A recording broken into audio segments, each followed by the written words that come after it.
Все, хорошо, жақсы. Қайырлы кеш, әріптестер. Біздің бүгінгі сабағымыз бұл 2 күн болады.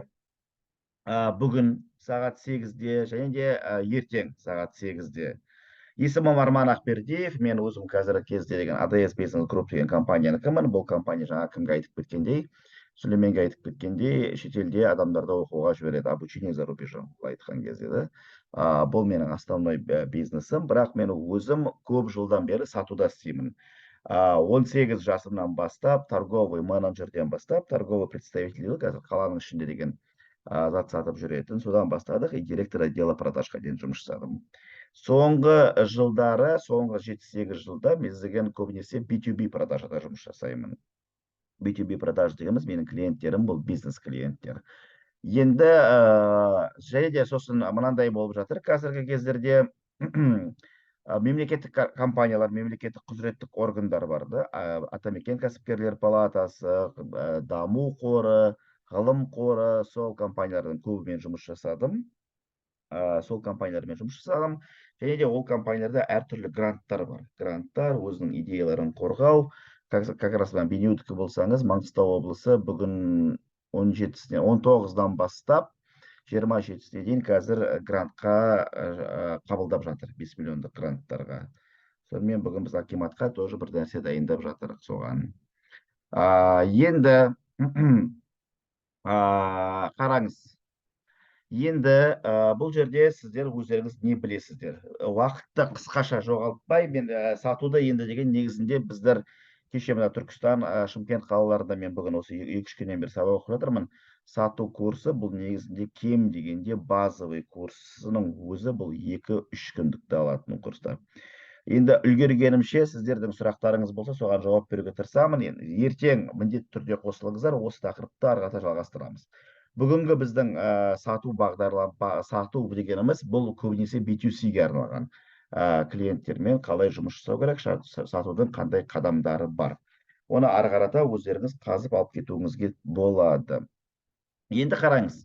Қазір мен тек қана кімдікін түсіндім, Сүлеймендікін түсіндім, кофе Бейнеу ауданынан, Маңғыстау облыстан депті. Кімде қалғандарыңызда қандай бизнестеріңіз бар, не сатасыз, бизнестің қазіргі сату көлемі қандай, сол туралы жазып кетсеңіздер, мысалы мына бағыты қандай и қандай бағытта жұмыс жасаймыз. Мен сіздің бизнесіңізге жақындатып мысалдар келтіру үшін. Жақсы ма? Қараңыз, сатылым дегеніміз не? Бұл сатушы, былай айтқан кезде, менеджер по продажам дейді ғой, сату менеджері. Біздер неге көмектесеміз деген сұраққа бар. Негізінде сатып алушы адам қандай да бір кез келген шешімді бәрібір қабылдайды. Сатып алам деген шешуі бар. Жұмагелді B2B болғанды мен түсіндім, бірақ не сатасыз? Қызмет па, товардың көзі ма? Или деген кешегі сіз Жұмагелдісіз ба, который не кассовый аппаратта Битрикс па, сондай бағдарламаларды магазинде жасатын. Все, автоматизация магазин, все түсіндім. Сіз кеше қатыстыңыз ғой, да? Бұл жерде қараңыз, негізінде клиент сіздің товарыңыз, сіздің ұсыныңыз керек деген өзіне шешім қабылдайды. Бір нәрсе керек. Сол біздер сатушы ретінде сол шешімді қабылдауға көмектесеміз. Ол мысалы үшін мынандай шешім қабылдаумен. Менің дүкеніме қазір автоматизация керек. Маған бір жерде клиенттермен кездесетін орын керек. Кешке барып отыратын. Бұл кофе. Қандай да бір шешімді қабылдады. Амангелді геодезиялық жұмыстармен жұмыс жасайсыз. Сіздікі тоже как бы больше такой B2B, B2G бизнесі, да, получается. Бірақ бүгінгі тақырыптарыңыздың барлығы керек болады. Енді адам, компания болсын, енді компанияның ішінде де бәрібір адам болады. Олар шешімді қабылдады, сатып алам деген шешімді қабылдады. Бір нәрсе керек деген шешімді. Сол шешімді қабылдауға сіз көмектесесіздер, менеджер ретінде, да. Біздерде қараңыз, мынандай заңдар бар. Сауданың әртүрлі заңы бар. Ең бірінші заңдарының бірі бұл біздің өніміміз, біздің қызметіміз ешкімге керек емес. Именно біздің товарымыз ешкімге керек емес. Кеше мен айтып кеттім ғой, мына гранттарға қатысқан кездеріңізде менде конкурент жоқ дегенді айтпаңыздар деп. Себебі қазіргі кезде нарықта альтернативті товарлардың түрі көп. Да? Қазір товар, ұсыныс, қызметпен дефицит жоқ. Қазір ақшамен мүмкін мәселе, проблема бар, бірақ именно товармен жоқ. Сондықтан сіздің клиенттеріңіз нені сатып алғанды қалайды. Мысалы қараңыз, сіздің Жұмагелді, именно сіздің 1С-ті алу керек емес ешкімге қызмет ретінде. Клиенттерге керек удобный бір нәрсе, қазір өзі әлі білмейді не нәрсе керек екенін, мысалы үшін магазиннің ұрлауын тоқтату керек. Жұттығы да. Сіздің кофеңіз, жаңа кімде кофе болды, сіздердің кофеңіз именно как кофе ретінде ешкімге керек емес. Именно кофе ішкісі келетін болса, бұл 3 в 1 кофені алады да іше береді. Адамдар кофені алмайды, кофе бизнесте адамдар көбінесе эмоцияны алады. Эмоция, встреча, к примеру, деген әртүрлі не. Мен мысалы қараңыз, қазір деген міне гостиницада жатырмын, Шымкент қаласында, комнатамда менің чай да, кофе да бәрі тұр, 3 в 1. Бірақ кеше мен жұмыс жасағым келді. Да, енді ішкім, нағыз кофе ішкім келсе, и чай ішкім келсе, менің комнатамда тегін тұр.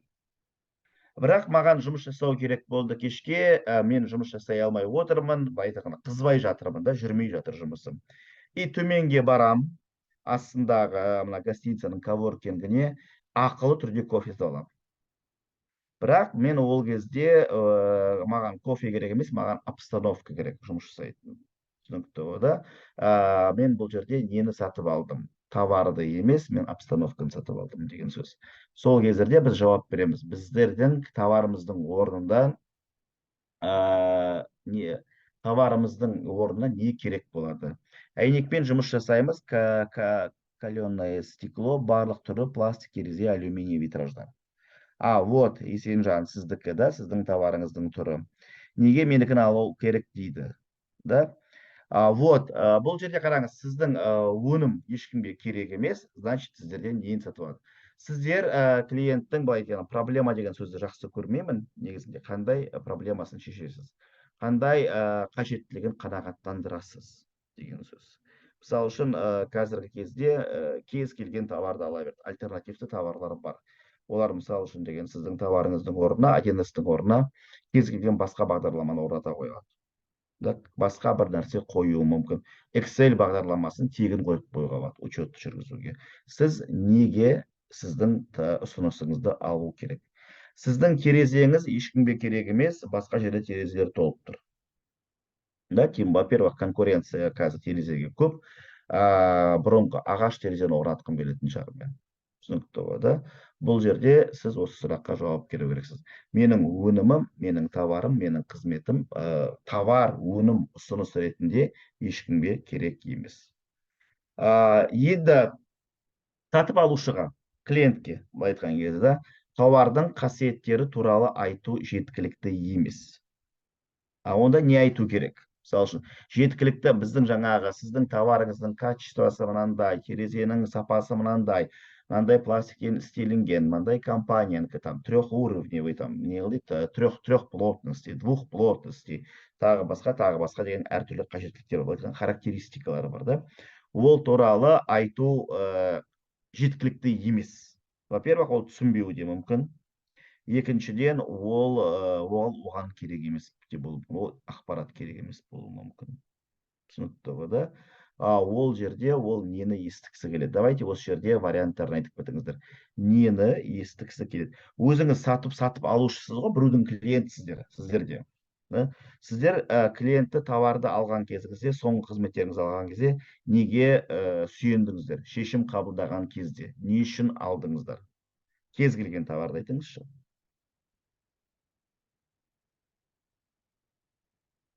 Давайте варианттарыңыз.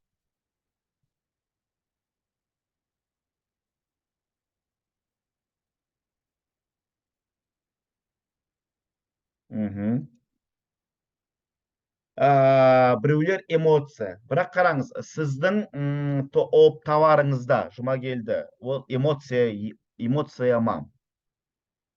Сіздің жаңа 1С-іңізде. опыт багаж. Вот сіздерге мысалы үшін Есенжандікі более-менее жақын. Сіздің профессионалдық қызмет түсінуіңіз алады. Да, мысалы үшін маған деген терезеге орнататын терезе керек үйіме, бірақ мен терезені кез келген жаққа заказ беремін, сіздің сапаңызды, сіздің качествоңызды, Есенжан деген атыңызды алдым. Вот, все, мен өзім зат алған кезде көбінесе эмоцияға сүйенемін дейді. Все, хорошо, кеттік. Енді қараймыз дальше. Сатып алушыға өнім туралы емес, оның өзі туралы есту керек. Көп адамдар негізінде былай айтуға болады, қалай, эгоистичный болып келеді. Да, ол адам товар емес, оның өзі туралы естігенін жақсы көреді.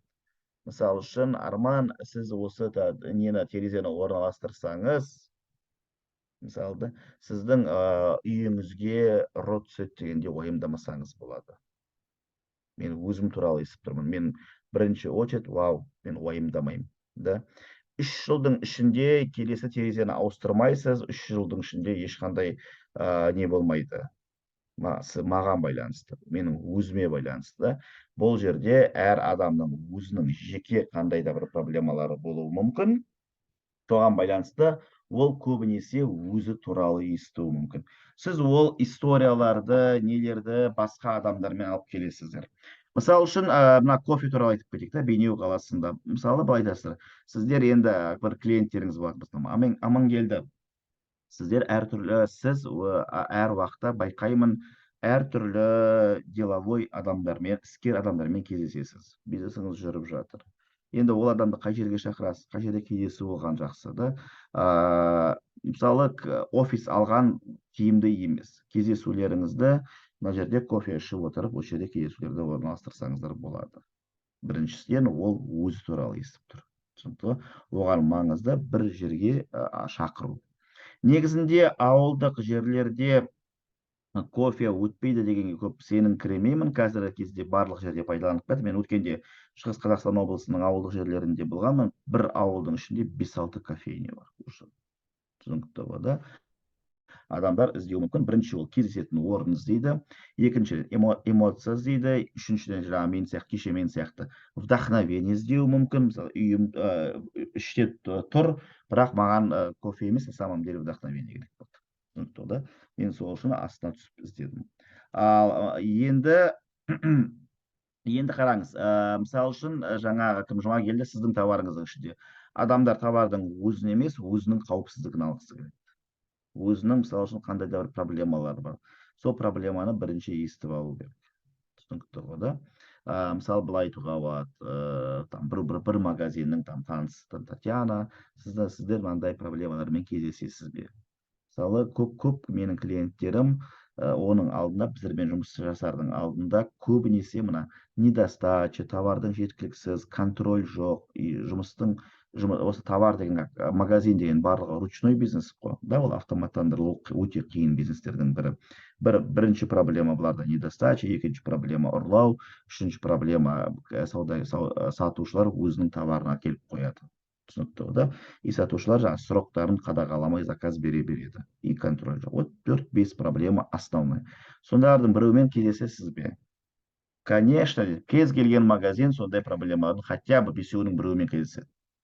Вот, и сіз оғаның өзінің өмірінің қалай өзгеретінін айтып келесіз. Бұл біздің өнімнің тағы бір заңдарының бірі. Сатып алушы үшін маңызды оның өмірінің қалай өзгеретіні түсіну маңызды. Да? Сол кездерде оның қандай да бір өмірінде не өзгерістер болады. Сол маңызды. Да? Бұл жерде, мысалы үшін, 1 сағат істейтін жұмысты, или 1 күн істей алмай отырған жұмысты, жасай алмай отырған жұмысымызды мен 1 сағаттың ішінде жасап тастадым. Соған келеді. 3 жыл менің мазам басым ауырмайды. Но за качество, за менің қызметім үшін маған төлеу керек. Сол үшін. Түсінікті? Бұл жерде кез келген товарды алып келу мүмкін. Текучка кассира, вот айтпақшы, текучка кассира бұл тағы бір проблемалардың бірі. Сіз сол проблемаларды қалай шешесіз? Мүмкін вообще сіз деген қазір деген не қойып қоясыз? Кассир керек еместігін қойып қоясыз. Қазір деген мына кейбір супермаркеттерде байқап келе жатырмын. Мынандай кассирсіз кассалар пайда болып жатыр. да, адамдар өздері келеді, өздері товарын алады, өздері төлейді, өздері кете береді. Бұл енді қандай роботизация бизнесті. Адами ресурстарды басқару бұл бизнесте ең қиын ресурстардың бірі. Соны көп кәсіпкерлер негізінде алып тастағысы келеді. Поэтому мына біздерде роботизациядан бұл жақсы ма жаман ба деген тақырыпты қазір қозғамай ақ қояйық, дұрыс па бұрыс па дегенді қозғамай ақ қояйық, күрделі тақырып, бірақ проблемалар бар. Сол проблеманы біз шешуге көмектесеміз. Түсінікті ғой, да? Енді оның өмірі қалай өзгереді? Спокойно сіз жаңа біздің 1С розница деген бағдарламаны орнаттыңыз, и бұрын айына 3-4 жылда отпускіге бармайтын болсаңыз, қазір сіздер келесі айдан бастап уже Мальдиваға көшіп кетуіңізге, немесе Мальдиваға демалып баруыңызға онлайн телефон арқылы көріп отыруға мүмкіндіктеріңіз бар. Біздің компания 24/7 сізге сервистік поддержка көмектеседі.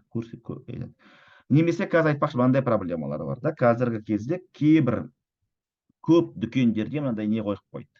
НДС қойып қойды. НДС там 63 миллион ба, 69 миллион ба, да, шектеулері бар. И ішіндегі дүкеншілері, саудагерлері соға береді. Да? Бір проблемалардың бірі. И оны ешкім контроль етпейді. Енді бұл дүкеншіге бәрібір ғой, налогты қалай төлей жатыр, неге НДС-ке шығып кете ма, өткенде бір кездескен проблемалардың бірі. Соны мүмкін сіздің 1С программаңыз жақындап қалған кезде, мысалы үшін, там бір жылдың ішінде 63 миллион болатын болса, сіз уже айтасыз, контроль жасайсыз. Оны жанашыр бухгалтер болса айтады, жанашыр бухгалтер болмаса айтпайды. Түсінікті ғой, да? Асып кеткеннен кейін айтады. Мүмкін сіздің артықшылығыңыз болады мынандай, сіздің бағдарламаңыз, программаңыз жаңағы мен сияқты хозяин, дүкеннің хозяиніне СМС келіп тұрады. Там Арман, сіздің қазіргі кезде мынандай лимиттің 70% жақындады. Қазіргі кезде сіз деген 48 болып тұрсыз. Бұндай темппен сіздің оборотыңыз уже осы жылдың аяғы бітпей, июнь бітпей, не болып қалады, сіз лимиттен асып кетесіз. Все, контрольда қандай да бір проблемасын адамның жадында сақтап жүру өте мүмкін емес қой, мысалы үшін, тем более кәсіпкерлердің ойында әртүрлі многорукий милары бүйтіп жұмыс жасап, олардың бір проблема. Сіз сол проблемасын алып тастауға көмектесесіз. Бұл как вариант ретінде, мен точно білмеймін.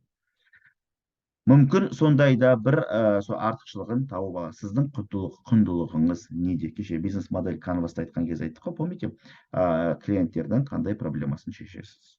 Соны түсіну маңызды. И оның өмірі қалай өзгереді.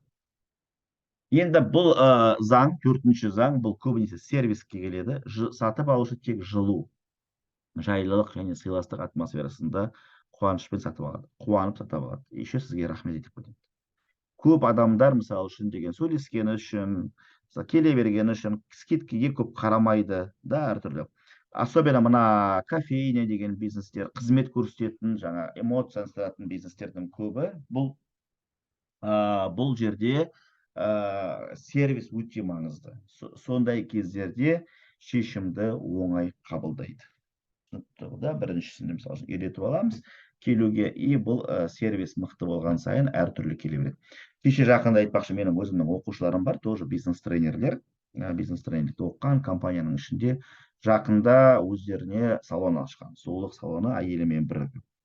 И жаңағы жігіт әйелдердің салонында жұмыс жасап отырған кезде, мен өзім отырған кезде сауда, даже сауда, қызмет ұсыныстар әртүрлі 2 есе кем дегенде өседі дейді, мен өзім отырсам.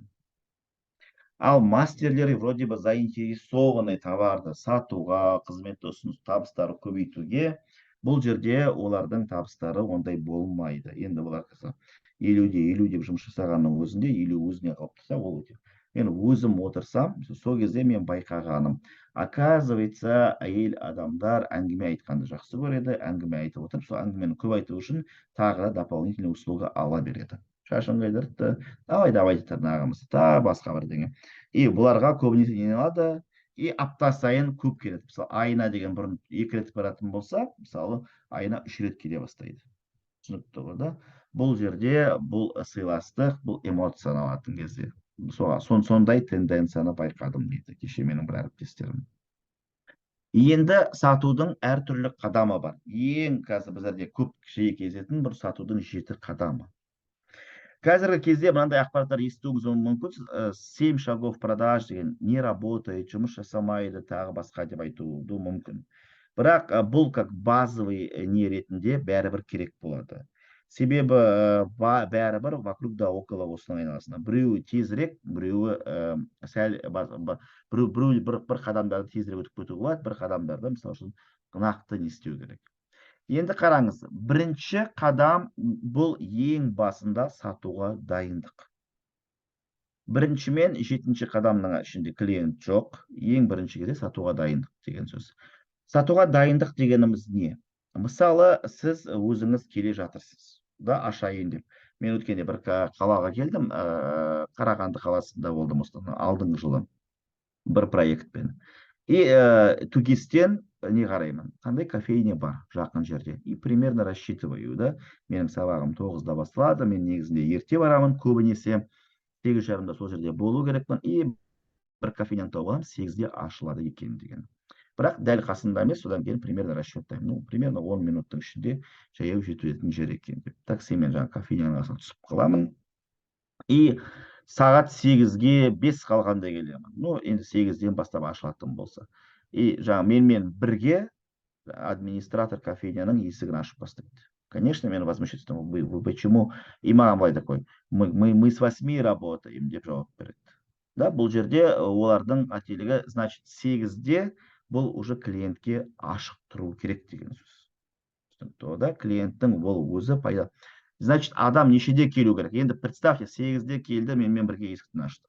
Пока чайнигін қосады, пока жаңағы оның аппараты қызады примерно деген. Кем дегенде жарты сағат уақыт алады. Да, лучше жазып қойыңыз, 8:30-да біз дайын боламыз деп. Түсінікті ғой, да? Бұл жерде енді потом артынан деген олар деген кешірім сұрады администраторлары, мен жазып кеткеннен кейін. И бұл дайындық емес. Кейбір жерлерде мынандай болуы мүмкін. Мысалы үшін, сіз кездесуге бара жатырсыз. Да, жұма. Бұл енді входящий поток деген бар, исходящий поток деген бар. Входящий поток дегеніміз қараңыз. Входящий поток, мен офисте отырмын, кафенің ішінде отырмын, маған клиенттер өздері келеді. Бұл жерде біздің маркетингіміз мықты болу керек. Да? Ал исходящий поток дегеніміз, мен өзім жүріп клиенттерді аяғымен іздеймін. Түсінікті ғой, да? Қазіргі кезде входящий поток деген өте азайды. Қазіргі кезде көбінесе исходящий поток. Адамдар өздері клиенттерді іздей бастайды. Қазір байқайсыз ба, даже банктердің өзі мынандай болып кетті. Бұрында банкке біз өзіміз іздеп барамыз. Счетты ашу үшін. Да, и сол үшін келеміз. Бұл входящий поток. Мен шығып, офистен барып, банкты іздеп, очередьке тұрып баруым керек. Да, бұл входящий поток. Банктың деген рекламасы мықты болса, мен барам. Мықты болмаса, естімесем бармай қалуым мүмкін. Түсінікті. А исходящий поток дегеніміз, банктың менеджерлері қазіргі кезде компанияларды аралайды, өздерінің ұсыныстарын ұсынады. И әртүрлі компанияға барып, даже қазіргі кезде, мысалы, мынандай болып жатыр. Компанияларға барып, өздерінің ипотечный программаларын, кәсіпкерліктерге келіп, мысалы, өздерінің счет ашу бағдарламаларын енгізеді. Мен мына бизнес мектеп Атамекен кәсіпкерлер палатасында отырған кезінде, сол кезде бір Альфа-банк деген жабылып қалды. Да, жабылып қалсын айта берейін. Олар даже деген неге келеді, Атамекен кәсіпкерлер палатасына келіп, өздері реклама жасайды. И өздері сол жерде отыруға дайын. Мысалы айтады, біздер отырайық, содан кейін кім счет ашқысы келеді, сол жерден 5 минуттың ішінде счеттеріңізді ашып беремін дейді. Бұл исходящий поток. Түсінікті ғой, да? Даже қазір деген маңдайлар бар, любой банктың менеджері сен любой жерге барып саған ашып береді. Түсінікті ғой, өткенде менде болды, бір банк деген даже карточкасын үйіме келіп, менің көзімше толтыртып, карточканы қолыма бүйтіп беріп кетті. Бұл исходящий поток. Входящий поток дегеніміз айырмашылығы емес. Входящий поток бір кірістер, да, мен отырамын и күтіп отырамын. Кім келеді екен деген. Бұл жерде енді маркетингіңіз мощный болатын болса, келу мүмкін. Ал исходящий потокте мен аяғымен тұрып, өзім клиенттерді іздеймін. Бұның екеуінің екі түрлі дайындығы бар. Мысалы үшін входящий поток болатын болса, енді келген кезде клиент 9-да деп келсе, значит 9-да дайын отыру. Да, бір рет деген, бір рет менде баяғыда осыдан 10 жыл бұрын мынандай история болған, бір банкке барсаң, подождите минутку, я докрашусь деп айтқан маған бір банктың менеджер қызы. Сейчас я покрашусь деп да, и кетті сонымен деген 10-15 минутқа деген боянып алайын деп. Ол енді 10 жыл бұрын болған зат. Немесе мынандай болады кейде, исходящий поток түрде таңертең кездесуге бара жатырмыз. Да? И таңертең келіп алады да жаңа флайерларын іздеп бастайды, документтерін іздеп бастайды, брошюркаларын іздеп бастайды. Мысалы өткенде бір неге барған кезде біз таңертең басқа бір қалаға ұшып келдік, таңертең басқа қалаға бару керекпіз.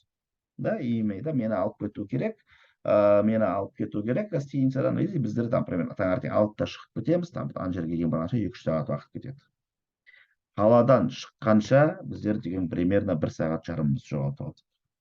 Конечно, я возмущаюсь, да, и, конечно, я не хочу клиентке, да ничего страшного, у нас можно опаздывать. Я говорю, я не опаздываю, мен кеш қалмайтын адамдармын. Негізінде кез келген кездесуге 15 минуттан бұрын бару керек. Это как будто бы мен қазір отмазка айтып бастап жатырмын. Конечно, мен жаңа күтіп алған сол жердің менеджерімен кішкене болып. Неге? Не себептен? Қаладан шықтық, таңертең ол бір нәрсесін ұмытып кетті, қағазын. Ойбай барып соғып кету, алып кету керек. Машинасы заправкаленбеген. Заправкаде очередьте жарты сағат тұрдық.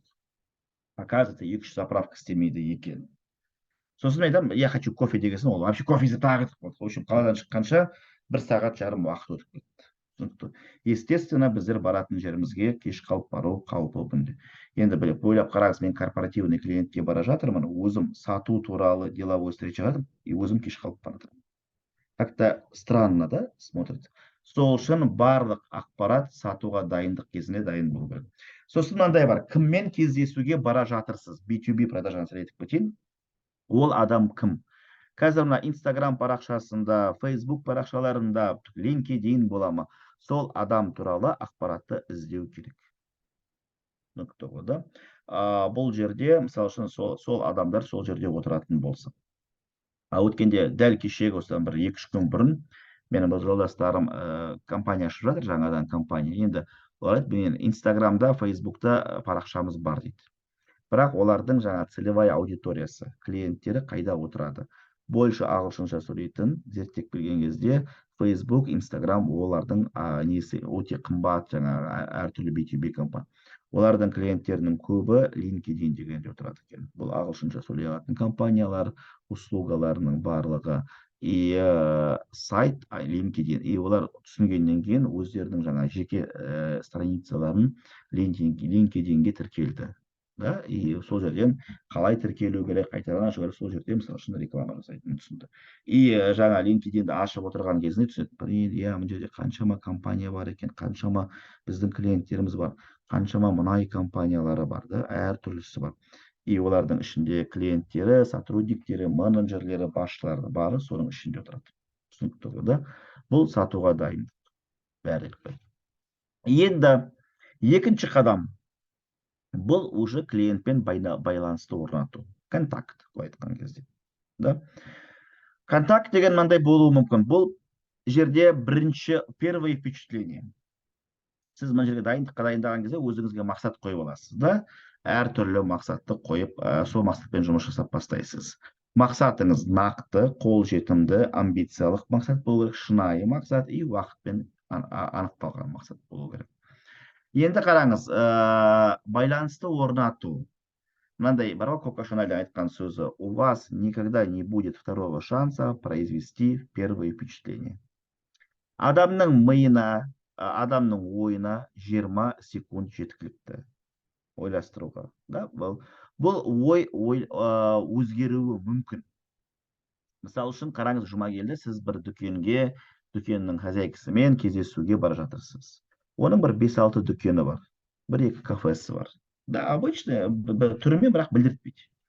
Бірақ сіз өзіңіз деген кеш қалып келдіңіз кездесуге.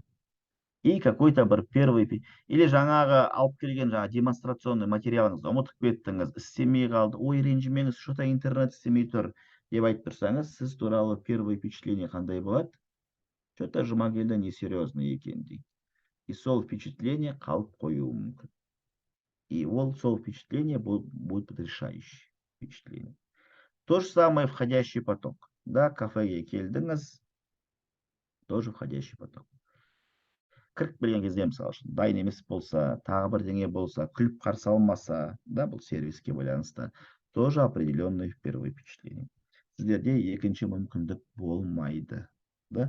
Бұл адамның ойы примерно 20 секундтың ішінде жеткілікті болады. Бірінші адам ойы туралы қалыптастыруға. Сіздер даже элементарно кеше мені онлайн көргеннің өзінде определенный бір впечатлениеңіз қалыптасуы мүмкін. Что-то онша емес екен, что-то подозрительный екен, что-то басқа екен, и потом ол өзгеруі мүмкін, бірақ первое впечатление қалып қояды. Түсінікті ғой, да? И кеттік, қараңыздар дальше. Байланысты орнатқан кезінде бұл жерде сәлемдесу рәсімі бар и клиентті ашу. Да? Вербалды емес дегенді естідік па? Вербальный, невербальный канал коммуникации. Вербалды, вербалсыз деген. Verbal, unverbal дейді кейде. Вербальный, невербальный дейді. Кім естіді?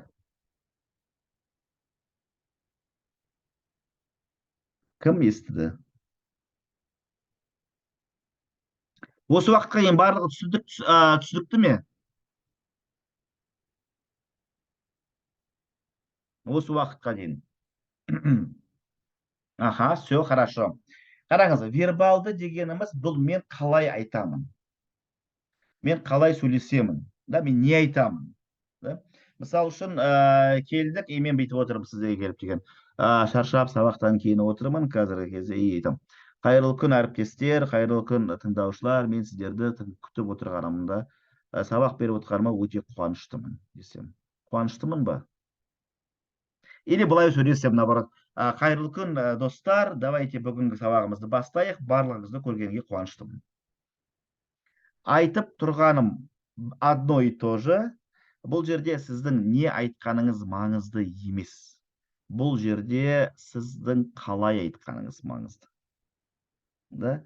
Бұл жерде интонация, мысалы үшін вербалды дегеніміз бұл сөйлеген сөздеріңіз, айтқан контентіңіз. Уверен айтып тұрсыз ба, не уверен айтып тұрсыз ба? Мысалы, бүйтіп айтасыз, жұма келді. Сіз біздің 1С жаңағы розница бағдарламасын орнатсаңыз, мен уверенмін. Мен не уверен қылып сөйледім, не айта алмай отырмын, не уверен қылып.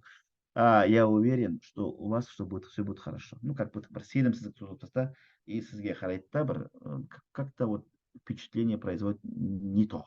Сенбеймін дейді. Или айтасыз жаңа кімге, Амангелді, если вы установите, приобретете 1С, я уверен, что ваши продажи или воровство в вашем магазине снизится на 30%. Я в этом уверен. Это минимум. Да, более уверен. Бірінші случайда деген, айтқаныңыз деген дәл сол сөздер, екіншісінде бірақ интонацияңыз басқа болғанына байланысты, бұл жерде сіздің жаңағы неге байланысты болады. Қалай айтқаныңызға болады. Невербальный, вербалды емес дегеніміз бұл язык тела. Мысалы, қалай көрсетсем болады екен бұл жерде қазір деген. Сіздің дене қимылыңыздың, денеміз бізді сөйлейді. Денеміз сөйлеп тұрады. Мысалы, бүйтіп отырып алатындар бар. Встречаға келеді бүйтіп. Или клиент келеді, бүйтіп отырып алады. Саламатсыз ба? Айта беріңіз. Немесе жаңа дүкендерге келген кезде телефонмен отырады, қыздарды байқайсыз ба? Я нормально общаюсь деп жауап береді сол кезде. Да, не керек? Вроде бы нормально.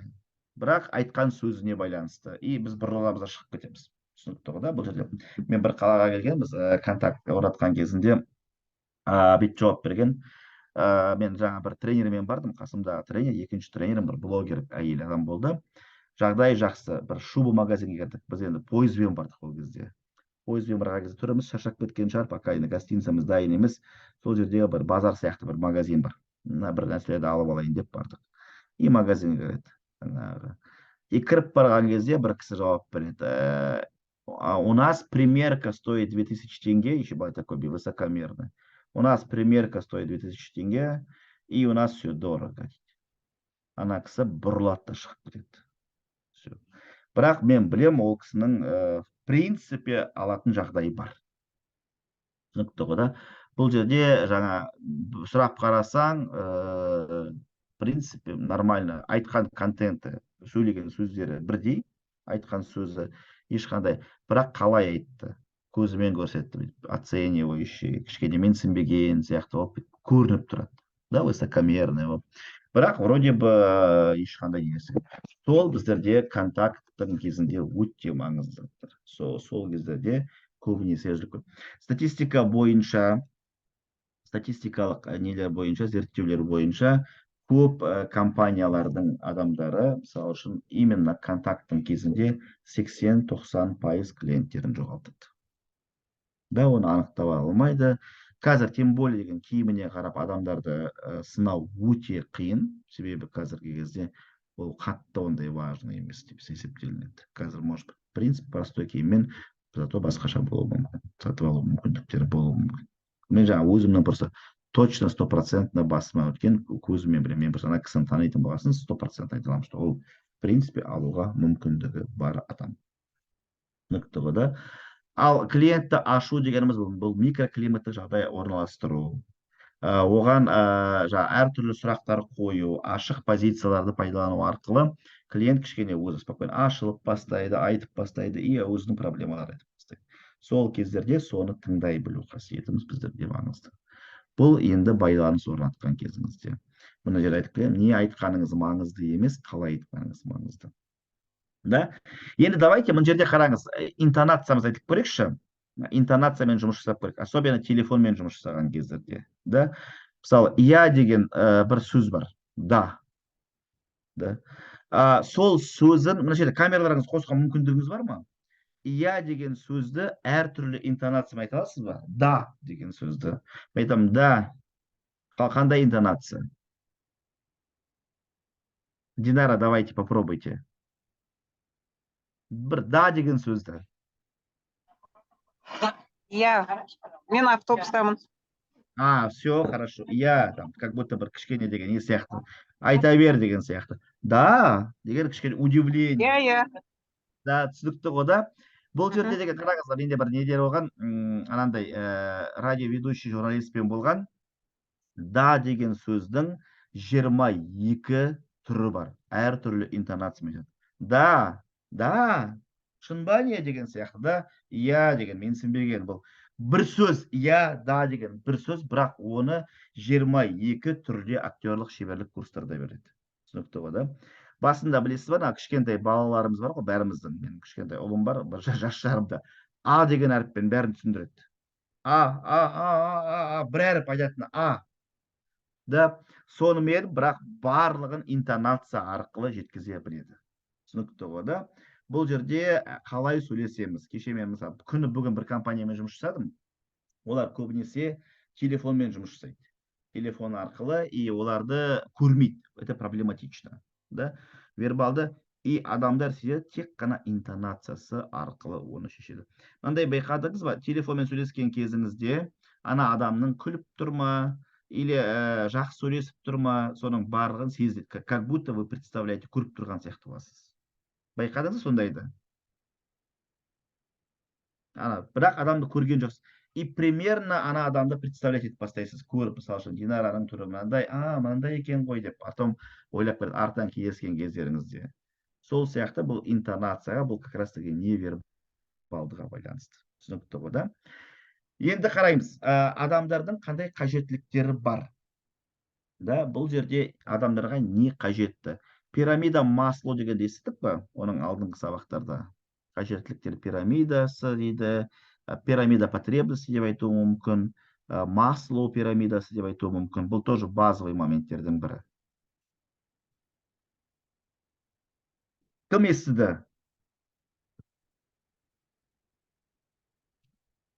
Мен экрандағы байқап тұрсаңыз, уже подсказкасы тұр. Жұмагелді біледі, тағы кім біледі? Давайте білетіндер плюс қойып кетсін, білмейтіндер минус қойып кетсін, чтобы более-менее под большинство айтып кету үшін.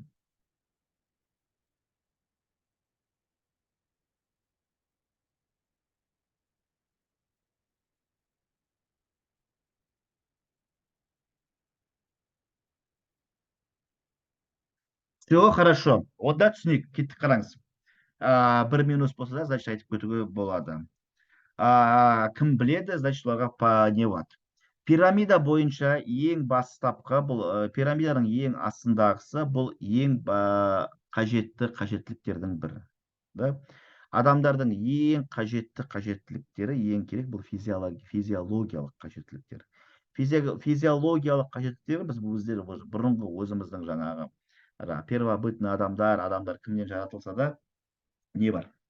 Тамақ жеу керекпіз, ұйықтау керекпіз. Это физиологические потребности. Да? Тамақ жемей біз тұра алмаймыз. Ауамен демалмай тұра алмаймыз.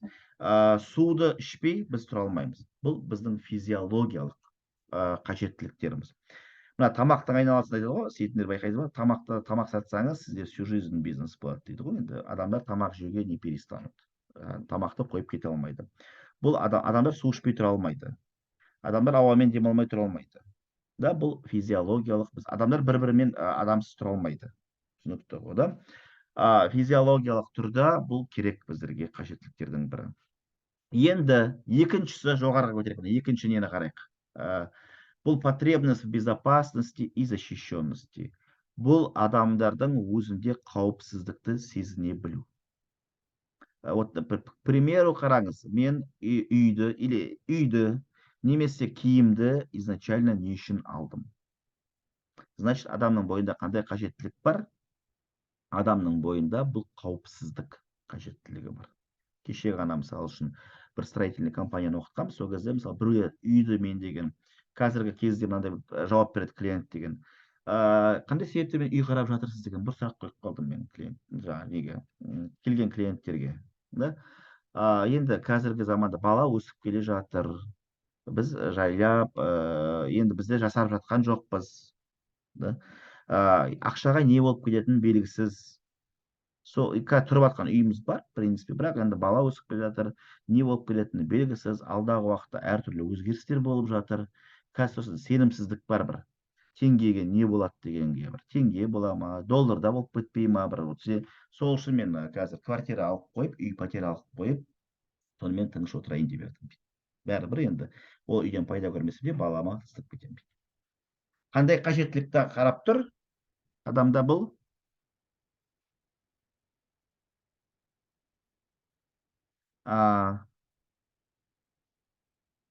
Все хорошо, есімнен түсінікті. Бұл жерде қандай қажеттілік, жаңа кісінің жауабы, қалай ойлайсыздар? Бір жауаптан қандай қажеттіліктен қанағаттандырамыз? Жаңағы жігіттің, жаңа кісінің жауабы.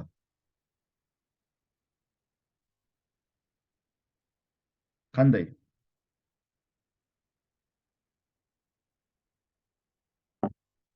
Әріптестер бармыз ба? Кеше вроде бы активно отырған сияқты едіңіздер. Бармыз. Арман мырза, сұрағыңызды бір қайталап жіберсеңіз. Жаңағы менің айтқан примерім, пәтер сатып алады деген кісі. Мен пәтерді не үшін алғыңыз келіп жатыр деген бір сұрақ қойдым. Да? Енді ол кісі жауап береді. Біздерге қазіргі заманда балам өсіп келе жатыр. Өзіміздің денсаулығымыз нашарлап бара жатыр. Не болып келетіні белгісіз. Ақшаны қазір банкта ұстау өте қауіпті. Доллармен жинайын ба, теңгемен жинайын ба белгісіз қазіргі заманда. Лучше сол квартира алып қойғаным тыныш сияқты деп ойлаймын дейді. Қандай қажеттілігі? Оның сенімсіздігі алдағы уақытта ақшаны теңгенің курсының бұл түсінікті қараңыз, Алмагүл, бұл жерде қандай қажеттілік? Физиологиялық қажеттілік па, или қауіпсіздік қажеттілігі ма? Қауіпсіздік. Қауіпсіздік, көрдіңіз ба? қауіпсіз. Физиологиялық емес, потому что себебі тұратын жері бар. В принципе, тұратын жері бар. Үйдің тамағы бар. Ақша жинап қойса, жинақтары болса, значит, в принципе, бұл көбінесе қауіпсіздік. Ал былай жауап берсеші. Мен қазіргі кезде бір тұратын жерім қазіргі кезде ұнамай жүр өзіме. Соны ауыстырғымыз келеді. Бір жақсы районға түскіміз келеді. Баламызды бір жақсы мектепке бергім келеді. Осы районда біздерде қазір деген тұратын адамдары да нашар, бір маған ұнамайды. И баламның қасындағы достары, мектептегі сыныптастары маған ұнамайды. Сол үшін Бұл жерде физиологиялық сияқты. Физиологиялық емес бұл. Құрметпен мойындау қажеттілігінің. Қандай? Потребность в уважении и признании. Во. Это уважение емес. Принадлежность к социальной группе причастности поддержки. Да? Бұл социальная группа бір топтың мүшесі болғысы келеді. Басқа топқа қосылғысы келеді. Басқа районда тұрғысы келеді. Түсінікті ғой, да? Бұл жерде мысалы үшін деген қандай да бір социум, адамсыз өмір сүре алмайды. Социумда өмір сүру керек. Түсінікті ғой, да? Бұл жерде сондай қажеттіліктері бар. Бұл мысалы үшін адамдардың ортасында мынандай болу қажеттілігі, чтобы балаларының достары жақсы болсын и социумға барып. Или өзі мынандай районда тұрғысы келеді, мысалы айтады ғой мындай, сенің 5 досың кім екенін айтсаң, мен 6-шысы, сен сондай боласың. Там орысша сөйлеу, скажи мне, кто твой друг, я скажу, кто ты деген. Да? Бұл социум орта, әртүрлі. Орта керек адамдарға. Сол үшін бір қандай да бір ортаның мүшесі болуының қажеттілігі, соны сезімдігі. Немесе мынандай болуы мүмкін. Вот, жаңа айтпақшы, сіздерде мына кім еді, iPhone деп сөйлемеймін бе? Кофейня. Сіздерге социум бар. Сіздерге мысалы үшін деген товарыңызды, кофеңізді физиология түрде алмайды. Оларға физиологиялық қажеттілік болатын болса, ол үйінде мамасының чайын тегін ішпей ме? Да? Тек қана мысалы бір чай ішу керек болатын болса, оған бәрібір не ішеді. Самое главное, физиологиялық тұрғыда ол өзінің қажеттіліктерін қанағаттандыру керек. Тамақтану керек, қоректену керек, да? Су ішу керек, чай ішу керек. Бұл физиология. Бәрібір не ішеді. Потребность безопасности тоже емес көбінесе. Бұл жерде мысалы үшін потребность безопасности қауіпсіз тамақ жеу керек. Да, ол в принципе үйінде чайда тоже қауіпсіз, наоборот. Ал потребность принадлежность к социальной группе бұл сол кофемандардың или жаңағы кофенің ішінде қандай да бір эмоция алатын, осы жерде осылай пайдаланатын, и именно осындай любительдер сол жерге жиналады. Бұл группа. Может быть, мүмкін сіздің орныңыз анандай болады, клиент кәсіпкерлердің жиналатын орны болады. Әртүрлі. Немесе мынандай группа болу, социальная группа, жастардың жиналатын орны болуы мүмкін, там жастардың әртүрлі. Қандай социальный группаны сіз шақырғыңыз келеді? Сол социальный группаға сіздер қосылғыңыз келеді. Түсінікті ғой, да? Мүмкін үлкен кісілер отырып алып, кешке нарды ойнайтын жер болуы мүмкін. Тоже социальный группа. На самом деле адамдар кофеға келмейді, адамдар сол социальный группаның ішінде болу үшін келеді. Түсінікті ғой, да? Бұл жерде сіз сондай қылып алсаңыз болады. Қазір өзіңіз айтып тұрсыз, мысалы үшін Бейнеуде біздерде ондай жерлер жоқ, адамдарға бару керек. Да, почему бы нет? Как будто вот встреча, там, культурный орын, жиналатын орын, адамдар әңгіме айтады, а кофе это как дополнительный бонус болып келеді. Түсінікті ғой, да? Бұл жерде мысалы айтады ғой, кейбір адамдар мысалы брендке келеді, біздер барлығымыз там iPhone-ды аламыз, себебі там вау, о, сенде iPhone-скисің ба, вау, сенде iPhone-сың ба деген сияқты бір-біріне қосылып жатады. И мынандай қазір деген мынандай футболка жасады да, мысалы Адай, Кіші жүз, Ұлы жүз, Найман, Қоңырат, тағы бірдеңе, и сол футболканы киіп алады да жүреді. И соны мақтаныш қылады. Түсінікті ғой. Бұл адамның футболканы алған себебі деген физиологиялық түрде емес қой, ол футболка в принципе қорғамайды. Киетін киім басқалар да бар. Потребность в защите тоже емес. Да, ол салқыннан қатты қорғамайды.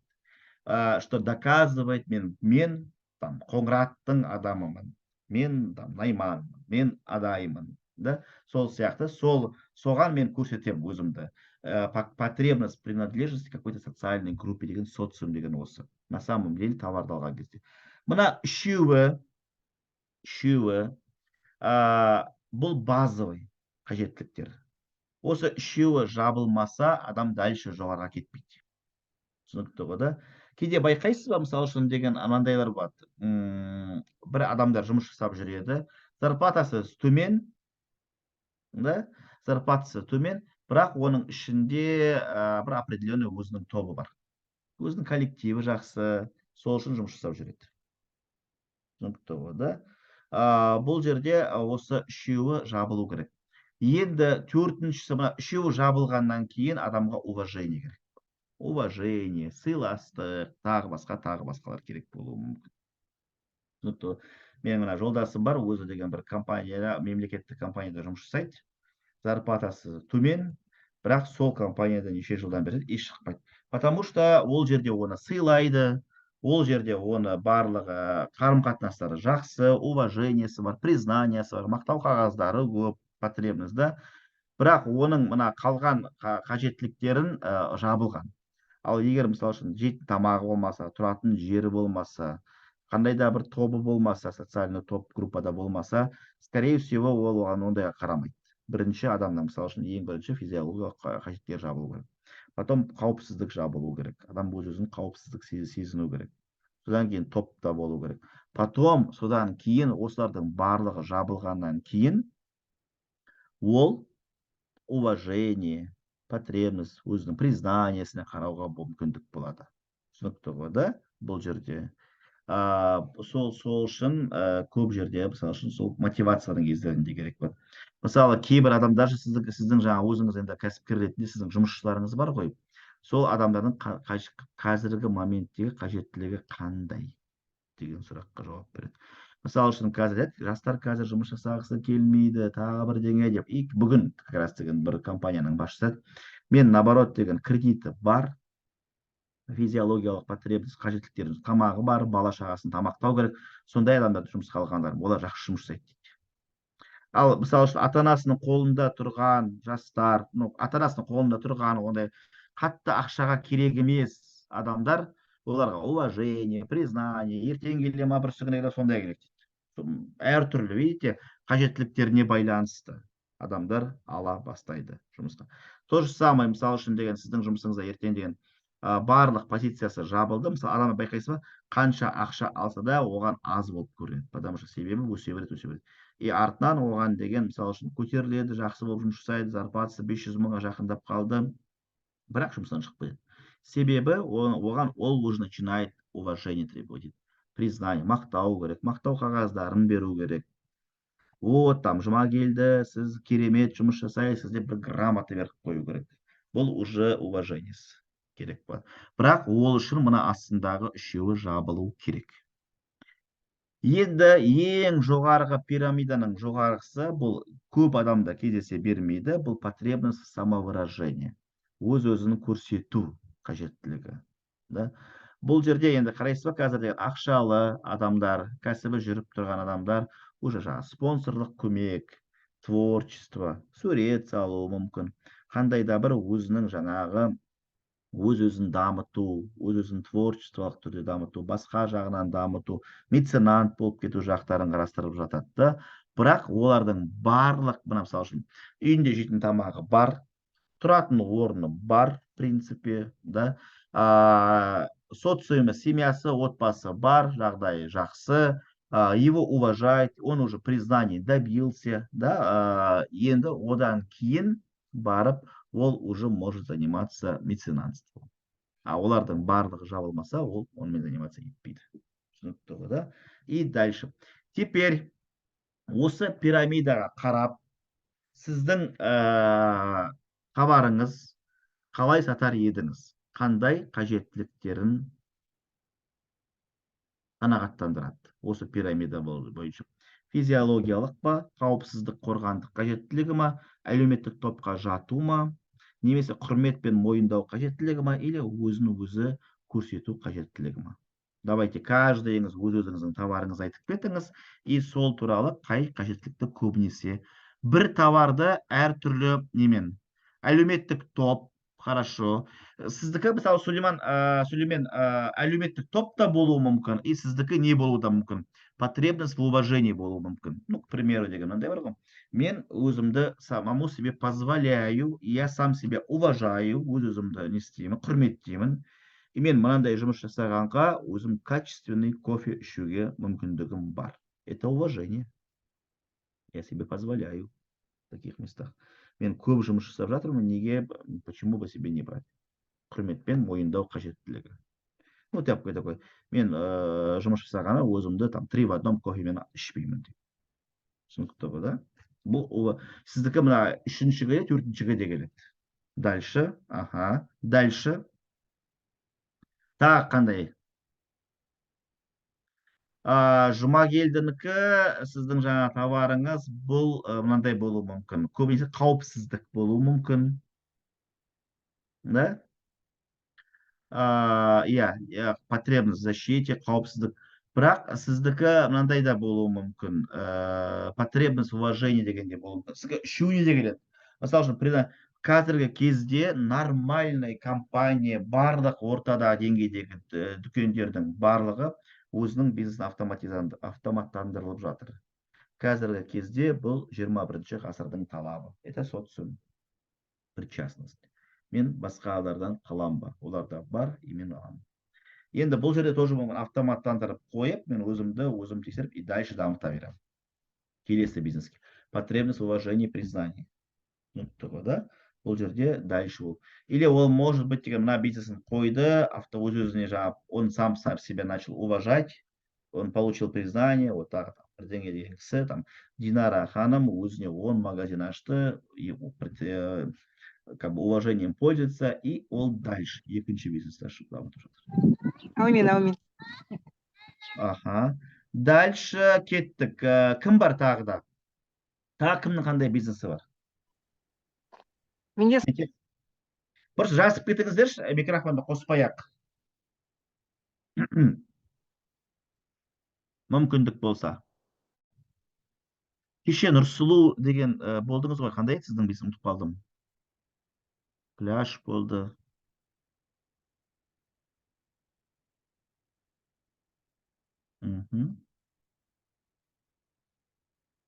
Вот, кстати, ағаш шеберханасы, бұл сіздерде адам нені алады? Вот как раз сіздің бизнес, кеше сіздікі ғой жаңа нелер. Тойбастар, тағы басқа дегендер. Да?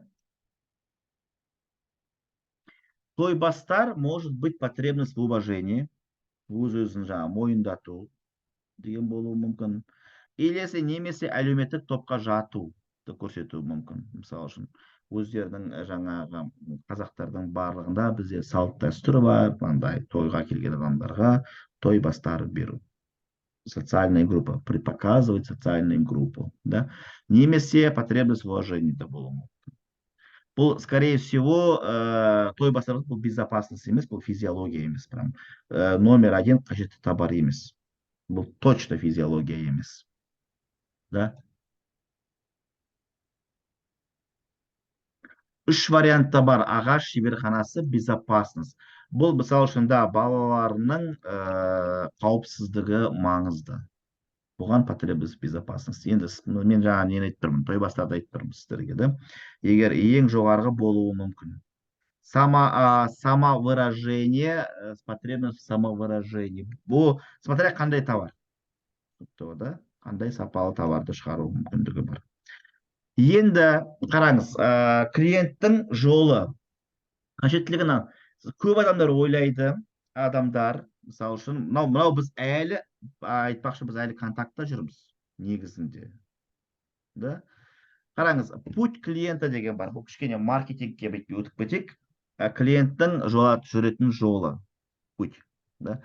Бұл жерде қараңыз, клиент бірінші предосознанность деген не? Бұл жерде онлайн каналдар и офлайн каналдар бар. Онлайн канал, офлайн канал деген түсеміз, ода офлайн бұл біздің тікелей байланысатын каналдарымыз, онлайн канал дегеніміз бұл интернеттегі барлық онлайн, тікелей емес. Предосознанность дегеніміз мынандай болуы мүмкін. Әлі конкретно клиент не алатынын білмейді. Бұл жаңа сіздің жаңа дайындықтарыңыздың ішіне кіріп келеді. Мен мысалы бүйтіп отырамын қазір. Что-то мен шаршап жүрмін соңғы кездерде. Бір демалуым керек еді дейді. Это предосознанность. Бірақ қайда демалатыным әлі белгісіз. И маған предосознанностьқа келіп бастайды әртүрлі реклама. Туристический компания Турцияға барып демалып келу. Кешке, там, не знаю, массажға барып, спаға бару. Санаторияға барып демалу. 2 күн жабылып жатырып демалу. Мүмкін деген жаңағы кімнің Сүлейменнің Бейнеу ауданына барып, атпен шабып, да, аттың үстіне мініп, соның кофесін ішіп 2 күнге жеп барып келген жеткілікті. Вот, әлі точно білмейді. Предосознанность дегеніміз болып, менде мысалы өзімнің қызым бар, қазір менен болған қызыма бір нәрсе алып қоюым керекпін. Недвижимость ретінде. 18 жаста қызым бар қазір. И ол қазір 1-ші курста оқып жатыр. Да, и айтамын, пока қызым келгенше бір нәрсе алып қоюым керек еді. Пока предосознанность. Или бір нәрсе ашып қоюым керек қызымды келген кезде дайын тұратын. Ну, то бизнес. Пока точно ол сол кездерде каналы коммуникация дегеніміз қай канал арқылы маған реклама келіп бастайды. Егер онлайн каналы болатын болса, бұл поисковой трафик, мына жерде қайсы дөңгелектер үлкен, сол жерде каналы коммуникация тез хабарсады. Бұл жерде таргетированная реклама болады обязательно. Таргетированная. Сіз байқайсыз ба, мысалы бүгін деген телефонның алдында деген сөйлеп отырды. Демалу, что-то шаршап жүрмін, в общем, определенный ключевой сөздер арқылы ертеңнен бастап менің телефоныма деген туристический компания, в общем, демалыспен байланысты товарлардың барлығы, қызметтердің барлығы ұсынып бастайды. Түсінікті ғой, да? Магазиндердікі, мысалы үшін деген тоже предосознанность болуы мүмкін жұма келді. Бірдеңе істеуім керек еді магазинді. Шаршап жүрмін, осы магазинді жүргіземін ба, жүргізбеймін ба деп ойлап жүрмін. Тоже предосознанность. Түсінікті ғой, да? Таргетированная реклама, мессенджеры, әртүрлі видеохостингтер болуы мүмкін, да? Телевидение, радиолар уже кішкентай. Предосознанность кезінде оған көп байқаймын. Бірақ олар бар, точка соприкосновения ретінде, ол болмауы да мүмкін. Енді предосознанностьтан кейін менде уже осознание келеді. Нет, все-таки мен қандай да бір бағдарламаны орналастыру керек. Да, бұл осознание. Қандай да бір бағдарламаны сол кездерде уже коммуникацияның кезінде жаңа поисковый трафик, хостинг, видеоматериалдар, рилсы, әртүрлі уже келе береді. Бір нәрсені орналастыру керекпін, қандай да бір қауіпсіздікті болу үшін, қорғау үшін. Содан кейін барып, мен нарықты зерттей бастаймын. Нарықта қандай предложение бар. Исследование и знакомство деген бұл зерттеу, және де сол қызметтің түрлерімен таныса бастау. Мысалы үшін зерттеп бастаймын, интернетке жазамын, или басқа бір Алмагүл деген подружкам бар, сол арқылы мен сұраймын, сенде қандай бағдарлама тұр, зерттеп бастаймын, и маған әртүрлі варианттар келе бастайды. Іздеп бастаған сайын маған келеді. Әртүрлі CRM системалар. Рассмотрение вариант. Мен уже варианттарын қарап бастаймын. Маған біреу деген Bittrex дейді, біреу Amos CRM дейді, біреу 1С, 1 розница, тағы 3-4-5 вариант келеді әртүрлі. Осы жерден бастап уже сіз сатасыз. Покупка продуктов. Сіздің товарыңызды сатып алды. Сіздің қызметіңізді сатып алды. Да? Сатып алғаннан кейін бұл жерде енді ертең қалай сату керекпіз. Клиенттің мынау жүретін жолы. Әр клиенттің жүретін жолы әртүрлі болуы мүмкін. Мына жерде мысалы үшін исследование тағы бір дегеннің кезінде путь клиента болуы мүмкін. Может, оны біреу қазақша айтқан кезде грубо лақтырып кеткен шығар. И ол бүткіл барлық бағдарламаны сенбейді. Путь клиента. Или бұл какой-то бір ложный несі бар шығар, мнениесі бар шығар. Кофе жүректі қалдырады деген. Сіз білсіз бе, Германияда деген кофені ішкен кезде операциядан кейін жүрекке операция жасап жатыр, врач деген кофе әкеліп берген. Неге? Больнойға, емделгенге. Біздерде мышление бар, что кофе зиян. Ну, количестве в определенном. Түсінікті ғой, да? Бұл жерде клиенттің өзінің жаңа путь клиентасы қандай болуы мүмкін. Да? Или немесе жаңа ағашы заказ берді, шеберханадан, оған вовремя әкеліп берген жоқ, орналастырған жоқ. И ода бір қорқыныш бар, сенімсіздік бар. Мен қазір тағы біреуге жартысын беріп қоям, ол маған алып келмейді. Пути, оның жүрген жолдары әртүрлі болу керек. Соны примерно біздер сұрақ қою арқылы білеміз, қандай жолмен берді, қандай қажеттіліктері бар. Рассмотрение вариантовтың кезінде енді біз өзімізді сатуға тырысамыз. Ертең бос туралы мұқият айтып кетеміз. Қандай ХВП деген формула бар, СВД, АИДа, онлайн, офлайн. Енді қаншасын үлгерем, ертең соншасын айтып кетуге тырысамын. Түсінікті ғой, да? Товар сатып алды. Товарды сатып алғаннан кейін кейбір компаниялар все, жоқ. Жаңа ресторанға барып, официантты счет принесите дейді, біздің достарым бар, жолдастарым. Официанттың счетін ең соңғы төлейді ғой. Бәрін до последнего төлемейді. Мен заранее төлеп қоя берсең, потом әлі отырамыз. Счет төлеп қойғаннан кейін официант жоқ дейді ғой. Сол үшін использование продукта деген бар. Товарды қайтадан пайдалану. Мысалы, товарды пайдаланып көру. Осы моментте ода разочарование болуы мүмкін, сенімсіздік болуы мүмкін. Пайдаланғаннан кейін, мысалы сіз жаңа жұма келді өзіңіздің оденностіңізді орналастырдыңыз, енді может сізде одан кейін бір айлық сопровождение қойып қоясыз, или обучение қойып қоясыз, или тағы бір нәрсе қойып қоясыз. Да, кім сөйлемейді, сіздің кофеңізді кофеға келіп бастаған кезде қайта келу. Да, атмосфера беру арқылы, әңгімелесу арқылы, акцияларыңызды айту туралы тағы басқа. Сіздің товарыңызды пайдалана бастайды. Қалай пайдаланады? Ең соңғысы жақын повторный покупка, қайталап сатып алу или дополнительный товар сатып алу. Мысалы, кофейняға енді қайта келе беру жолдары, один и тот же клиенттердің, да, немесе сіздерде бұл повторный покупка болуы мүмкін, или басқа біреуге рекомендация болуы мүмкін, или қандай да бір доп товарды сатып алуы мүмкін. Да, up to sales, cross sales дейді. Соған байланысты болуы мүмкін. Ең соңғысы бұл адвокат бренді. Сіздің компанияңыздың, сіздің брендіңіздің адвокаты болады. Егер қандай да бір өзгерістер болып кетсе, қандай да бір не нәрселер болып кетеді ғой, мысалы, адвокат, чем больше адвокат көп болған сайын, сіздің брендіңізді қорғап шығатын адамдар көп болады. Ертең, мысалы, сіздің бағаңыз өзгеріп кетсе, тағы бір қиыншылықтар туындап қалған сайын, адвокат бренді бұл сіздерді қорғайды. Бұл сізді жақсы көреді. Не болса да. Түсінікті ғой, жоқ, кімнің ағаштары, Нұрсұлудың ағаштары ең керемет ағаштар. Мен пайдаландым, мен оның адвокатымын. Енді Нұрсұлу келесіде қазір енді өкінішке орай Арман бағалар өзгеріп кетті. В принципе, мен алуға дайынмын, понимаю.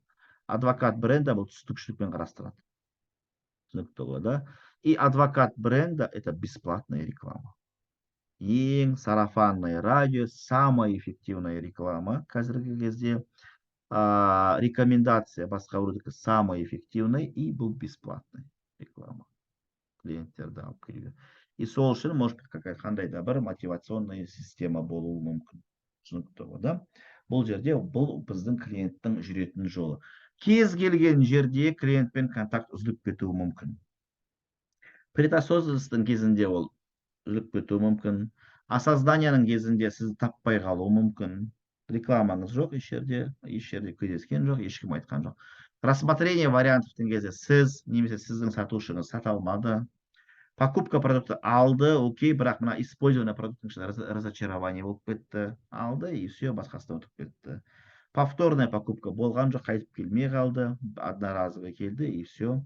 И тем более адвокат болған жоқ. Или наоборот, осының барлығын жүріп келіп, сізге адвокат клиенті болып кетті. Түсінікті ғой, да? Адамдардың қажеттіліктерін қалай анықтаймыз? Сол сұраққа жауап беріңізші. Қандай қажеттілігі бар адамдардың?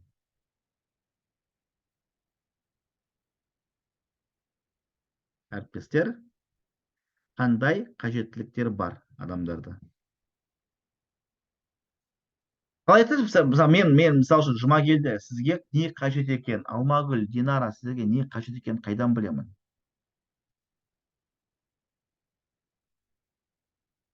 Қайдан білем, қандай міне қажет? Сұрақ қойып білуге болады ғой. Вот, әртүрлі сұрақтарды қою арқылы мен білемін. Түсінікті ғой, да? Ол еще сұрақтарды әдемілеп қоя білу керек. Вот. Давайте қазір сіздерді ояту үшін бір тапсырма. Сіздерге ең не болуы мүмкін? Қараңыз, мен бірге сізге загадка айтамын. Франция мемлекетінде, да, сол загадканың жауабын тауу үшін сіз маған сұрақ қою керексіздер. Жауап устно жазып қойсаңыз да бәрібір. Енді қараңыз, Франция мемлекетінде кейбір фермердің қазақшасы қалай болады? В общем, фермерлер, да? Ауыл шаруашылығы адамдар.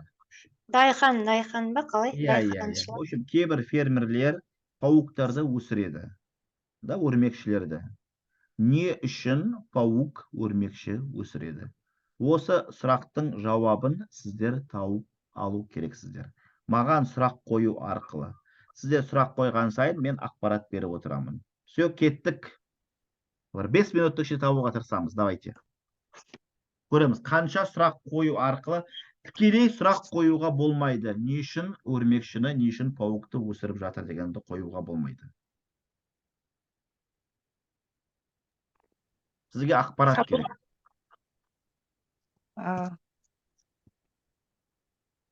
Өрмекшінің адамға қандай пайдасы бар екен? Өрмекшінің адамдарға әртүрлі пайдасы бар. Негізінде тікелей адамға пайдасы жоқ, бірақ фермерлерге бір пайдасы бар. Осы шаруашылықты қашан бастадыңыз? Мен шаруашылықта ондай шаруашылықта жоқпын, ауыл шаруашылығында. Мен бастаған жоқпын, бұл Франция мемлекетінің фермерлері. Менің ойымша сұрақ болды, біз жауабын білуіміз керек қой, Маған сұрақ қою арқылы сіз ақпаратты білу керексіз. Фермерлердің енді өсімдікпен айналысатын. Жоқ, өсімдікпен айналыспайды. Жаңағы дархандарға өрмекші қажет. Өсімдікпен ауадай айналыспайтын қажет деп фермерлер. есептейік. Алмагүл, тыңдау білу қасиеті болу керек адамда. Өрмекші фермерлер өсімдікпен айналыса ма? Жоқ, жауап. Значит, өрмекшімен айналыспайды. Өрмекшіні өсірген соң оны сатады ма? Жоқ. Фермерлер. Жоқ. Өрмекшіні сатпайды. Давайте, Сүлеймен, Жұмегелді, Нұрсұлу, Күләш, Амангелді. Сұрақ қандай? Мен түсінбей қалдым. Мен сізге тапсырмайтын, сіз тыңдап отқан жоқсыз ба? Қараңыз, мен сізге загадка айттым, жұмбақ. Франция мемлекетінде кейбір фермерлер өрмекші өсіреді. Не үшін өрмекшіні өсіріп жатыр деген сұраққа жауап табу керексіздер. Маған сұрақ қою арқылы сіздер сол сұрақтың жауабын табу керексіздер. Өрмекшінің қай түрін өсіресіздер? Өрмекшінің әртүрлі түрлерін өсіріп жатыр олар деген. Қандай түрлері бар? Дальше.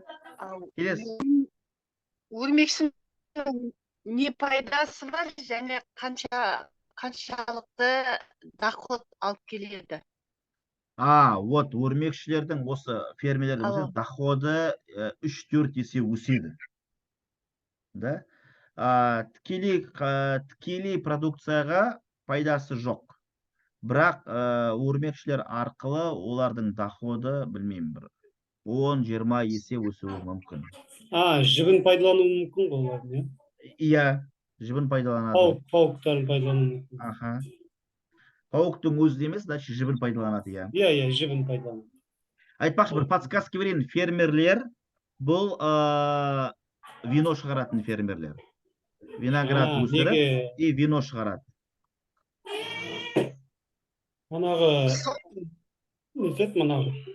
өңдеуге пайдаланатын шығар нелерді. Жүзімді сүзгіден өткізу үшін. Жоқ. Мысалға бар ғой, менде қазір бір есім. Күләш естілмейді, өкінішке орай. Күләш естілмей кетті.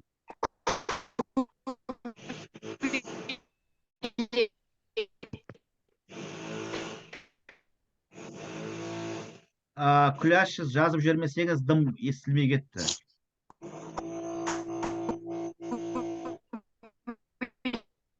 Келесі сұрақты қоя беріңізші.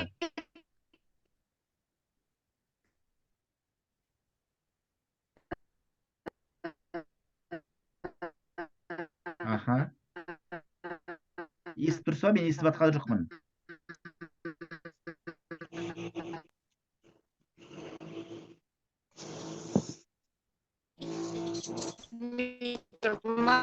Енді естілді ма? Ендіші, естіле ма? Иә, енді естілді, давайте. Кейін шығам.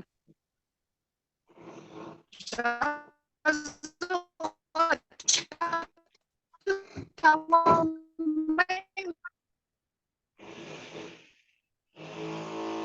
Күләш, жазып жіберуіңізді сұраймын, жақсы ма? Ешкімнің уақытты алмай ақ қояйық, не жоқ болатын болса. Давайте жазып жібереміз. Хорошо? Давайте келесі сұрақтар. Пока тапқан жоқсыздар, пока информация. Сіздің білетін информацияңыз, өрмекшілер, Францияның фермерлері, олар виноград өсіреді. Сіздер сұрақ қойдыңыз, жүзімге пайдаланады ма, сүзеді ме, оны бағасы өседі деп жауап бердім. Тікелей өрмекшінің жібін пайдаланады и вино шығаратын фермерлер. Шарап шығарады.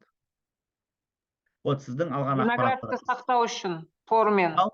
Өрмекшінің жібімен виноградтарды ұзаққа сақтау үшін. Жоқ.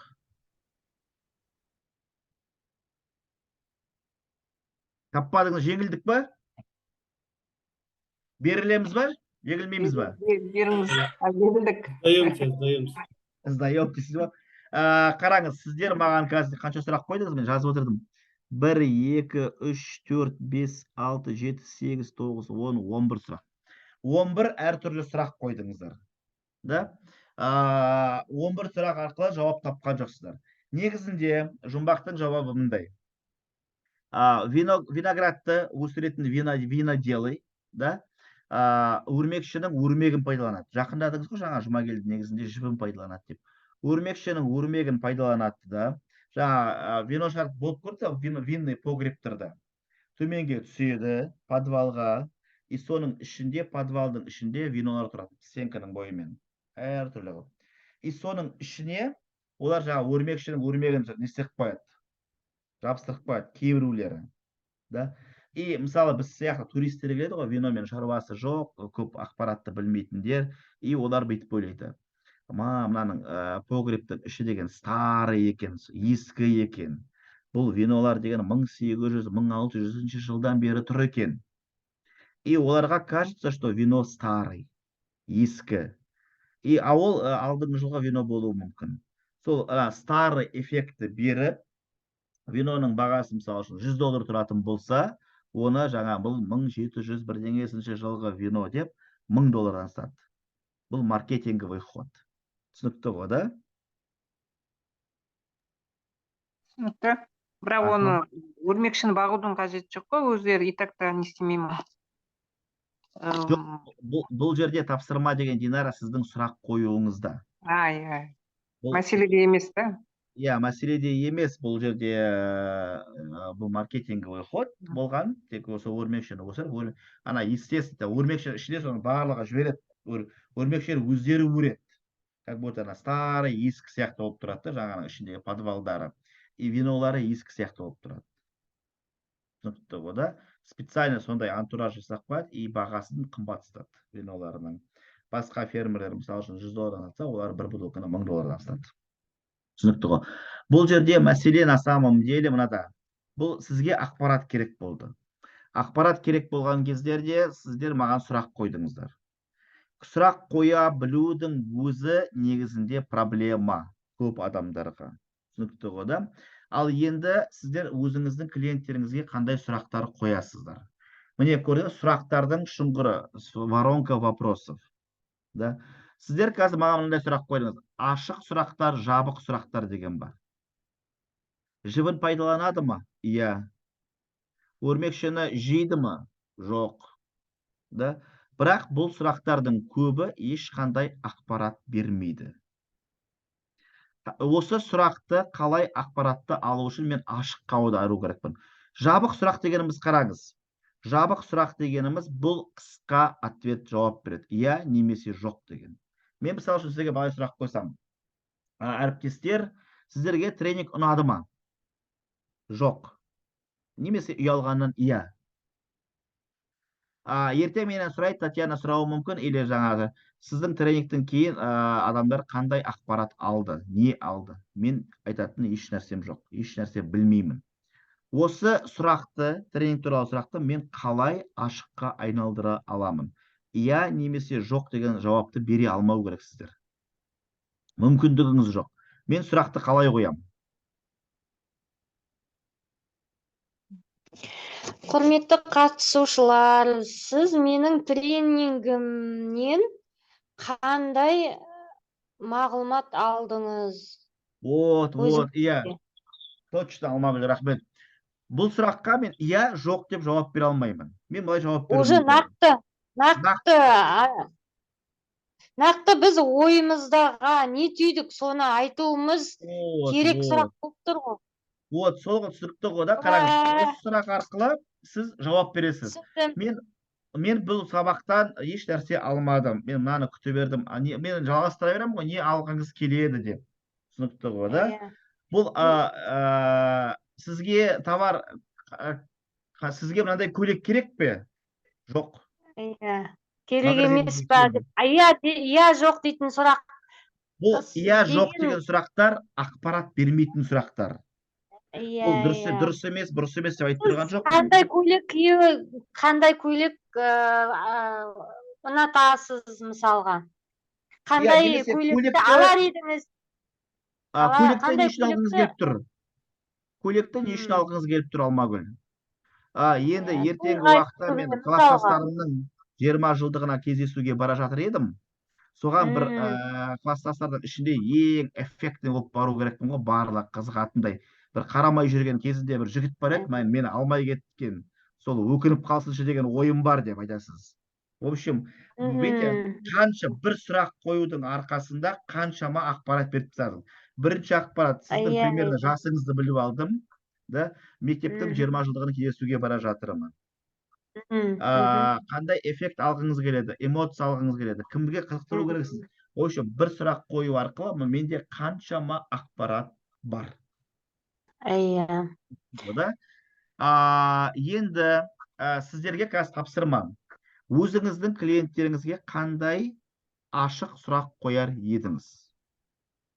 Сол туралы үйден үй жұмыс ретінде жазып келу керексіздер. Енді мынандай сұрақтардың түрлері бар. Ашық сұрақтан бөлек бағыттаушы сұрақтар деген бар. Бағыттаушы сұрақтар дегеніміз бір тақырыпқа бағыттағыңыз келеді. Мысалы, представьте, что клиентті сіз кез келген жерде кездесіп қалдыңыз. Бір ресторанда, бір тақырыпты қозғағыңыз келеді. Мен мысалы бүйтіп сұрақ қойсам сіздерге. Әріптестер қазіргі кезде мына балаларға үш тілдікті енгізіп жатыр. Вот сіздің ойыңызша ағылшын тілі туралы не ойлайсыздар? Жауап беріңізші. Сонда бағыты ағылшын болып тұр ғой да, ағылшын тілі. Иә, бағыты ағылшын тілі. Мен бір тақырыпты қозғағым келеді. Бұл любой тақырып болуы мүмкін. Бұл дін, тіл, басқа мысалы. Қазіргі кезде, не знаю, қауіпсіздік туралы Жұмагел сұрақ қояды сізге. Алмагүл, магазиндердің қандай проблемаласы бар қазіргі кезде? Қауіпсіздік проблемасы маңызды ма? Қалай ойлайсыз? Или магазиндеріңізде ұрлық деген бола ма? Қалай ойлайсыздар қазіргі кезде? Өзінің тақырыбына аударып жіберді. Түсінікті ғой да, бұл бағыттаушы сұрақтар болуы мүмкін. Сол темаға бағыттайтын сұрақтар. Егжей-тегжей сұрақтар дегеніміз бұл ашық сұрақтар, жалпы негізінде жалпы мәселелер. Бүйтіп сұрақ қою мүмкін, мен кейде таңертеңде қоямын. Бүгінгі ауа райы туралы не ойлайсыздар? Динара жауап беруі мүмкін. Бүгінгі ауа райы керемет. Мен бұндай ауа райын жақсы көремін. Вообще мен адамдарды жақсы көремін. Ауа райы керемет. Или Алмагүл, сіз керісінше былай жауап беруі мүмкін. Ауа райын вообще бүгінгі күн деген нашар, жаңбыр, әзер жеттім сіздің сабағыңызға. И вообще вроде бы жалпы мәселе общий, да, бірақ мен даже элементарно көңіл күйіңізді білдім. Айтам, бүгін Динараның көңіл күйі күшті екен, Динарамен сөйлесуге болады екен. Ал пока что Алмагүлді қозғамай-ақ қояйын, көңіл күйі оянғанша бір-екі сағат. В общем, әртүрлі ақпаратты алу үшін керек. Түсіндік қой. Бағыттаушы сұрақтар бір қандай да бір тақырыпты қозғау үшін керек сұрақтар. Сол бағытқа аударып жіберу керек. Енді альтернативті сұрақтар деген бар. Альтернативті сұрақтар дегеніміз бұл или. Мынау немесе мынау. Сіздерге қазіргі кезде не керек деген сұраққа мысалы үшін былай қояды. Сізге не маңызды? Қауіпсіздік маңызды ма, немесе әдемі болған маңызды ма? Или. Сізге қысқа киім, қысқа көйлек маңызды ма, немесе түсі әдемі болу керек па? Или. Маған ең маңыздысы әдемі болса болды. Ұзын ба, қысқа ма, бәрібір. Бұл или деген. Сосын мынандай сұрақ бар. Таңдаусыз таңдау деген сұрақ бар. Мынандай кезінде бір Сұлпақ деген магазиндерде оқыған баяғыда сұрақ қойды ма? Жұмагелді, Динара, сізге қалай төлеген ыңғайлы? Карточкамен ба, или наличка төлеген ыңғайлы ма? Мысал үшін, сіз қалай төлейсіз дейді да, бір сатушы. Ол жаңағы мало набор слов, мало информации, да, мысалға. Ал екінші жаңағы сіздің айтып отқаныңыз карточкамен ба, уже более детально болып тұр ғой, карточкамен ба, әлде наличка? Жауап беріңізші, қалай төлеген ыңғайлы? Менің сабағымның ақшасын қалай төлеген ыңғайлы? Карточкамен ба, наличкамен ба? Картымен. Маған сатушы ретінде какая разница қалай төлегеніңіз? Ключевое слово төлеу. Бұл жерде вроде бы таңдау бар, бірақ на самом деле таңдау жоқ. Түсінікті ғой. Айтпақшы әріптестер, біздер ертеңгі сабағымызды таңертеңге ауыстыру керек болып тұрмыз. Таңертең сізге 10-да ма, 11-де ыңғайлы ма? Бізде таңертең қазір мен нені қарап жіберейінші, қолымда заступна тұр. Программада. Так. 10-11 ыңғайлы уақыт қайсысы? Негізі ертелік болған жақсы ғой. 10-11. Иә, 10 негізі. Просто әуетке таман адамдар оянады уже. Все, түсінікті. На самом деле, шынымды айтсам, Жұмагелді ертеңгі сабағымыз ешқандай ауысқан жоқ. Бұл таңдаусыз таңдаудың түрі. Иә, түсінікті. Түсінікті ғой, как я преподнес, да? Түсінікті ғой, да, бұл жерде таңдаусыз таңдау дегеніміз, вроде бы таңдау беріп тұрмын, бірақ на самом деле маған бәрібір. 10 ба, 11 ма, бәрібір. Батыс уақытымен ғой. Түсінікті ғой, да?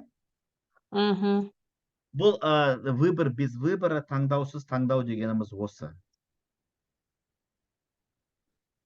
Негізінде бұл бизнестің жолы бірінші очередь психолог болу керек сияқты. Обязательно психолог. Психология. Біздер деген бұл манипулятивный сөздер, айту керек сөздер, қай уақытта қандай сұрақты қойып қалу, бұлардың барлығы психология болды, негізінде. Жолдасыма түсіндіріп айтам ғой, түсінгенімді, күнделікті түйген ойларымды деп кәдімгі не қылады да жолдасым. Сосын мен айтам да, простой сұрақтармен сұрамай, көнбішный сұрақтармен сұрау керек клиенттерден деймін ғой. Оған деп ойланып қарайды да. Алмагүл, бүйтіп айтсаңыз болады, кешке жолдасыңызға барып. Жолдасыңыздың аты кім? Нұрлан ғой. Нұреке, кешке ресторанға барамыз. Саған қандай киім дайындап қойын? Ақ рубашкаңды ма, қызылды ма? Иә. Манипуляция көрдіңіз ба? Результат, сізге керек результат бұл ресторанға бару. Бару, иә. Ол уже деген оның ойы уже киім таңдауға кетіп қалды. Иә. В общем, замудренный сұрақтарды қоя білу керек қой, мақсат адамға. Бірақ ол үшін негізінде сұрақ қойған кездерде жалпы сұрақтармен адамды ашып алу керек. Мана айттық қой, мына контакттың кезінде міне клиентті ашу дейді бұны. Сіз енді не предлагать ететінін білмейсіз ғой, клиентке тек қана әртүрлі сұрақтар қою арқылы мен оның көңіл күйін білемін, не керек екенін білемін, қандай адам екенін білемін. Да? Бұл жерде уже сіз соны бақылап тұру арқылы сіз түсінесіз. Сол үшін клиентпен өз соның тілінде сөйлесуге мүмкіндігіңіз бар. Енді қараңыз, біздер тек қана бүгін мына 1 сағат жарымның ішінде тек 3-ін өттік. Сатуға дайындық, байланыс орнату и қажеттілікті анықтау. 1 сағат жарымның ішінде айтқанымыз осы. Да? Енді ертеңгі күні біздер деген мына презентацияны айтамыз. Бұл сату. Қалай анықтап алғаннан кейін ХВП тағы бірдеңе деген.